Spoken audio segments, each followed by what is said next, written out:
ரொம்ப கம்மியாக தான் டைம் இருக்குது, அதுக்குள்ளே ரொம்ப ஈஸியாக ஒரு டிஃபன் பண்ணணும் அப்படின்னு நீங்கள் நினைக்கிறீங்களா? இந்த ரெசிபி கண்டிப்பாக உங்களோட எக்ஸ்பெக்டேஷன்ஸை ஃபுல்ஃபில் பண்ணும். ஈஸியாக டேஸ்டியாக நல்ல உதிரியாக ஒரு எக் சேமியா எப்படி பண்ணலாம் தான் இந்த வீடியோவில் பார்க்க போகிறோம். அடுப்பை ஆன் பண்ணி சேமியாவை வேக வைக்க ஒரு பாத்திரம் வச்சுக்கோங்க. அதில் தண்ணீர் விட்டுக்கோங்க, உப்பு போட்டுக்கோங்க, கொஞ்சமாக ஆயில் ஊற்றிக்கோங்க. தண்ணீர் கொதித்ததும் சேமியா உள்ளே போட்டுக்கோங்க.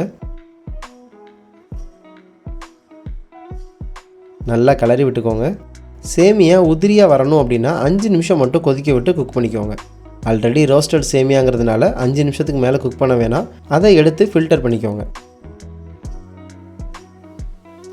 அகைன் சேமியா மேலே தண்ணி ஊற்றி கொஞ்சமாக அலசிக்கோங்க. அப்போ தான் சேமியா ஆறுனதும் ஒன்றுக்கு ஒன்று ஒட்டாமல் வரும். அகைன் அடுப்பில் ஒரு தவா வச்சுக்கலாம். தவா சூடானதும் கடலை எண்ணெயை ஊற்றிக்கலாம். ஒரு பெரிய வெங்காயத்தை குட்டி குட்டியாக வெட்டி போட்டுக்கோங்க. அதை நல்லா வதக்கிக்கோங்க. நல்லா கிளறி விட்டதும் வெங்காயம் கண்ணாடி பதத்துக்கு மாறும்.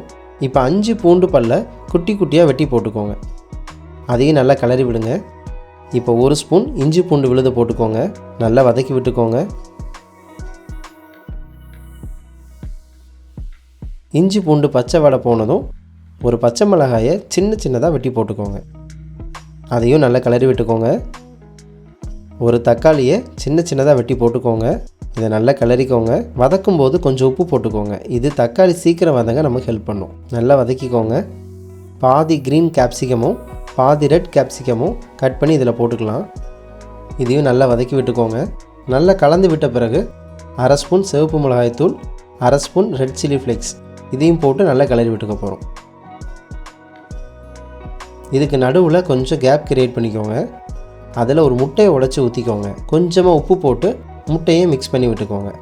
முட்டை பாயில் ஆனதும் இப்படி சின்ன சின்னதாக அதை உடச்சி விட்டுக்கலாம். இது சேமியாவுக்கு நல்ல ஒரு டெக்ஸ்டரை கொடுக்கும். அப்புறம் ஒரு டைம் நல்லா கிளறி விட்டுக்கோங்க. இப்போ நாம் வேக வச்சுருக்கிற சேமியாவை இதில் போட்டுக்க போகிறோம். சேமியா கூட மசாலா நல்லாவே சேர்ந்துக்கிற மாதிரி நல்லா கிளறி விட்டுக்கோங்க. இப்போ தேவையான அளவு உப்பு போட்டுக்கோங்க. ஒரு எலுமிச்சையை பிழிஞ்சு சாறு எடுத்து ஊற்றிக்கலாம். இப்போ உப்பும் லெமனும் நல்லா சேர்கிற மாதிரி நல்லா கலந்து விட்டுக்கோங்க. 4 முட்டையை வேக வச்சு எடுத்துக்கோங்க. அதை இந்த மாதிரி நல்லா கிரேட் பண்ணிக்கோங்க.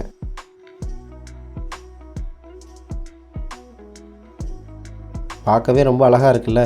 இதை அப்படியே நம்ம சேமியாவோடு சேர்த்துக்க போகிறோம். இந்த கிரேட்டட் பாயில்டு எக்கை நம்ம கொஞ்சம் கொஞ்சமாக போட்டு அப்பப்போ நம்ம கிளறி விட்டுக்க போகிறோம்.